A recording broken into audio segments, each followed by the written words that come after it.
உறவுகளே, இன்னைக்கு வெளியே போகலான்னு கிளம்பணும். ஈவினிங் தான் போக போகிறோம். அதனால் வீட்டில் இருக்கிறத வச்சு சிம்பிளாக ஒரு சமையல் செஞ்சு சாப்பிட போகிறோம். வாங்க, அது என்ன சமையல் என்று பார்க்கலாம். இப்போ பாருங்கள், அந்த பக்கம் அரிசி கழுவி வச்சுட்டேன் குக்கரில். இப்போ இதில் முட்டை வேக வச்சுட்டேன். அடுத்தது அம்மா செய்த வீடியோவை பார்த்துட்டு மகிழுங்கள். பாருங்க செல்லங்களா, இது 20 வருஷத்துக்கு மேலே இருக்குது. இது வெங்காயம் நம்ம ஸ்லேஸாக அரைஞ்சிட்டு இதில் வச்சு இப்படி நசுக்கணும்னா இந்த மாதிரி தூளாக வந்துடும். இது நான் யூஸ் பண்ணியிருக்கிறேன். நான் புதுசெல்லாம் வாங்குறதெல்லாம் பிள்ளைங்களுக்கு கொடுத்துட்டேன். ஒரு தெரிஞ்ச பண்ணு கொடுத்துட்டேன் புதுசு. இது 20 வருஷமாக வச்சுருக்கிறேன். இதுக்கு ஒரு 4 வித பிளேடு கொடுப்பாங்க. உருளைக்கிழங்கு பண்ணுற மாதிரி, துண்டாக கட் பண்ணுற மாதிரி. இது மட்டும் தான் நான் யூஸ் பண்ணியிருக்கிறேன். நல்லா இப்போ ஒர்க் ஆகுது. சூப்பராக இருக்கா பார்த்து சொல்லுங்கள். அம்மா எப்படி வச்சிருக்கிறேன் பாருங்க. சூப்பராக நைஸாக கட் பண்ணி வச்சிங்களா? அதுதான் உங்ககிட்ட காட்டுறேன். வெங்காயம் எப்படி கட் பண்ணிக்கிறேன் பாருங்க. சின்ன சின்னதாக நைஸாக வரும் அதில் அரைஞ்சோம்னா. அதை தான் அரைஞ்சி தாளிப்புக்கெல்லாம் ஈஸியாக இருக்கும். இப்போ பாருங்க, அது பாருங்க, முட்டை வேகுதுங்களா? முட்டை வேகுது. 2 தக்காளி கட் பண்ணி போட்டுக்கிறேன். கருவேப்பிலை அதில் போட்டுக்கோங்க. கருவேப்பிலை எவ்வளோ போட்டுக்கிறது உங்கள் விருப்பம். நான் ஒரு கட்டி பூண்டு சிம்பிளாக ஒரு குழம்பு வைக்க போகிறேன். இது பாருங்க, இதை போட்டு நல்லா நம்ம அரைச்சிட்டு வந்துடும் மிக்சியில். வாங்க ஒருவர்களே, சிம்பிளான ஒரு குழம்பு வைக்க போகிறேன். அதுதான் இன்னைக்கு ஸ்பெஷலு. டக்குன்னு நம்ம வீட்டில் இருக்கிறத வச்சு தான் செய்ய போகிறேன். வாங்க, இப்போ கடாய் நல்லா காயட்டும்.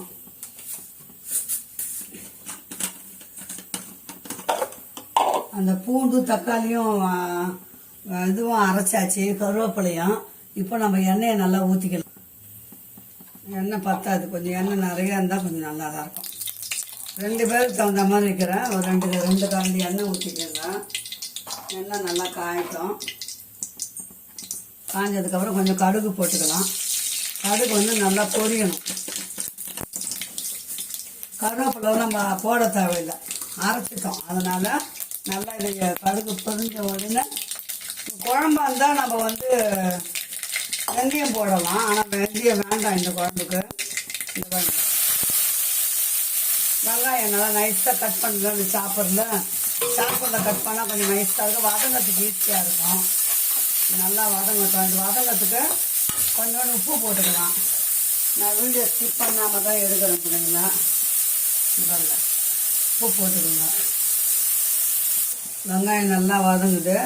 இது மஞ்சள் தூள் கருவாடு. மஞ்சளே கொடுவாகவும் தெரியல பிள்ளைங்களா. சின்ன பீஸ் தான், 10 ரூபாய். இது அவ்வளோதான் இன்றைக்கி சமையல் அம்மா வீட்டில். சிம்பிள், ஆனால் ரொம்ப டேஸ்ட்டாக இருக்கும். கொஞ்சம் நல்லா வெங்காயம் செவக்க வதக்கிக்கணும். இப்போ நல்லா வதங்குது. வாசனை கம்மன்னு வருது. அது கருவாடு போடவும். இதில் தக்காளி, கருவேப்பிலை, பூண்டு இதை அதில் ஊற்றிக்கலாம். அரிஞ்சி வதக்கலாம். இந்த மாதிரி அரைச்சி செஞ்சால் இன்னும் கொஞ்சம் கூடுதலாக டேஸ்ட்டு நல்லாயிருக்கும். அதுதான் அம்மா பெரும்பாலும் கருவேப்பிலை, பூண்டு, தக்காளியெல்லாம் அரைச்சிடுவேன். வெங்காயம் மட்டும் கொஞ்சம் வதக்கிக்குவேன். ஈஸியாக வேலையும் முடியும் இல்லைங்களா நமக்கும். அவ்வளோதான். இப்போ இந்த பச்சை வாசனை போகிற, பச்சையாக தானே அரைச்சோம். இந்த பச்சை வாசனை போகிற வரைக்கும் ஃபுல்லாக வதக்கிக்கணும். சிம்பிள் குழம்பு. 10 ரூபாய் இன்னைக்கு வேலை முடிக்கிறேன். இந்த தக்காளி, இந்த வெங்காயம் தான் இருந்தது வீட்டில். அதை வச்சு இன்னைக்கு சமையல் ரெடி பண்ணுறேன். அம்மா எப்படி இருக்குதுன்னு சொல்லுங்கள். சூப்பராக இருக்கும், டேஸ்ட்டும் நல்லாயிருக்கும். இது அம்மா வீட்டிலேயே மசாலா வறுத்து அரைச்ச மிளகாத்தூள். அது ஒரே ஒரு சின்ன டீஸ்பூன் தான் போட்டுக்கிறேன். உங்களுக்கு தேவையான காரம் போட்டுக்கோங்க. அம்மா 1 ஸ்பூன் தான் போட்டுக்கிறேன். காரம் ரொம்ப வேண்டான்னு. கண்டிப்பாக மஞ்சத்தூள் போடுங்க. உப்பு ஏற்கனவே நம்ம போட்டுட்டோம். அதனால் கொஞ்சம் நல்லா வதக்கிக்கலாம். நான் புளி ஊற்ற மாட்டேன். உங்களுக்கு தேவைப்பட்டால் புளி ஊற்றிடுங்க. புளி ஊற்ற மாட்டேன், அவ்வளோதான். இப்போ அந்த மிக்ஸி கவுன்னு பார்த்தீங்களா, அந்த தண்ணியை ஊற்றிக்கலாம். அவ்வளோதான். இது நல்லா கொதிக்கட்டும். கொதிச்ச அப்புறம் கிரேவி சுண்டி வரும். டேஸ்ட்டு பார்த்துட்டு எப்படி இருக்குன்னு பார்க்கலாம். ஓகேங்களா? இப்போ தட்டு போட்டு மூடிட்டேன். நல்லா கொதி வரட்டும். இப்போ 4 பேர் சாப்பிட்றதா இப்படியே குழம்பு போல் இறக்கிக்கலாம். இப்போ இது நாங்கள் 2 பேர், அதால் இன்னும் கொஞ்சம் நல்லா ஒரு சுண்டை வச்சு இறக்க போகிறோம் அம்மா. இப்போ கிரேவி சூப்பராக ஆயிடுச்சு. இப்படியே இறக்கிக்கலாம். இட்லிக்கு, தோசைக்கு, சாப்பாட்டுக்கு செஞ்சுக்கலாம். இப்போ அம்மா என்ன பண்ண போகிறேன், அதில் முட்டையை போட்டுற போகிறேன். அவ்வளோதான். இப்போ அப்படியே இறக்கி நம்ம மூடி வச்சுட்டு சுட சுட சாப்பாட்டில் போட்டு சாப்பிட வேண்டியது தான். இந்த மாதிரி கிரேவி செஞ்சு சாப்பிடுங்க. சட்டுன்னு வீட்டில் இருக்கிறத வச்சு ஈஸியாக வேலை முடியும். வெயிலுக்கும் நமக்கு வெளியே போகிற அலைச்சல் இல்லை. கடைக்கு போகாமல் வேலையை முடிச்சிட்டோம் நாங்கள். வாங்க சூடாக சாப்பிடும். அடுத்தது இன்னொன்று வேறு டிஷ்ஷு செய்ய போகிறோம். வாங்க சாதம் வச்சாச்சு, குழம்பும் கருவாடு தொக்கும் பண்ணியாச்சு. அடுத்தது என்ன செய்ய போகிறேன்னு பாருங்கள்.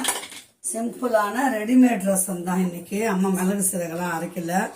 ஒரே ஒரு ஸ்பூன் எண்ணெய் ஊற்றிங்க போதும். ரொம்ப எண்ணெய் வேண்டாம் ரசத்துக்கெல்லாம். புரியுதுங்களா? நல்லா காஞ்சதும் 2 கடுகு போட்டுங்க. கடுகு நல்லா போட்டு 2 வெந்தயம் போடுங்க. வெந்தயம் போட்டிங்கன்னா கொஞ்சம் வாசனை நல்லாயிருக்கும். எப்போவுமே வெந்தயம் 2 போடுங்க. அதுக்கு இவங்க கருவேப்பிலை 2 போடுங்க. 2 காஞ்ச மிளகாய் போடுங்க. ஒரு கட்டி பூண்டு கட்டிக்கோங்க. அவ்வளோதான். அது கொஞ்சம் நல்லா வதங்கணும். அந்த பூண்டு பச்சை வாசனை போகிற மாதிரி வதங்கணும். நல்லா வதங்கும்போது 2 தக்காளி இந்த மாதிரி அரைச்சிக்கோங்க. அதில் ஊற்றிடுங்க. நல்லா தக்காளியும் பூண்டும் நல்லா வதங்கணும். இப்போ தக்காளி வெங்காயம் வதங்குனா உப்பு போட்டுக்கோங்க. தேவையான உப்பு போட்டுக்கோங்க. கண்டிப்பாக மஞ்சள் போடுங்க. பெருங்காயம் சிட்டிக்க போட்டுக்கோங்க. அவ்வளோதான். நல்லா வதங்கட்டும். வதங்கணும். ஒரு நெல்லிக்காய், முழு நெல்லிக்காய்னா அந்த சைஸு புளி தான். இந்த பாருங்க, அந்த புளியை கரைச்சிக்கோங்க. அதில் ஊற்றிடுங்க. அவ்வளோதான், முடிஞ்சுதா? அது கொஞ்சம் கொதி வரட்டும். கொதி வரும்போது ரசப்பொடி ரெடிமேட் தான் இன்றைக்கி. அதனால் அம்மா கொதி வரும்போது போடுறேன். இப்போ ரசம் கொதி வருது பாருங்கள். இந்த ரசப்பொடி அப்படியே போட்டுடலாம். ஏன்னா நம்ம மிளகு சீரகெல்லாம் போடலை இல்லைங்களா? அதனால் ஒரு கலக்கி விட்டுட்டு 2 நிமிஷம் அது கொதி வரும்போது டக்குன்னு ஒரு 1/2 டம்ளர் தண்ணி ஊற்றி ஆஃப் பண்ண வேண்டியது தான் அடுப்பு. இன்னும் கொஞ்சம் வாசனை போயிடும். அதனால் கொஞ்சம் கொதி வரட்டும். இப்போ கொதி வந்துச்சு, ஆஃப் பண்ணிடலாம். அடுப்பை நம்ம ஆஃப் பண்ணிடலாம். கொஞ்சம் தண்ணி ஊற்றிக்கலாம். அவ்வளோதான் பிள்ளைங்களா. ரெடிமேட் ரசம் இன்றைக்கி அம்மா வீட்டில். தட்டு போட்டு மூடிடலாம். ஓகேங்களா? பாய் உறவுகளே. இன்றைக்கி அம்மா வீட்டில் சிம்பிளான சாப்பாடு தான். இங்கே பாருங்கள், ஒயிட் ரைஸ் வச்சாச்சு. அதுக்கப்புறம் ரெடிமேட் ரசம் வச்சாச்சு. இது கருவாடு முட்டை கிரேவி. வாங்க சாப்பிடலாம். சூப்பராக இருக்கும் அம்மா வீட்டு சமையல்.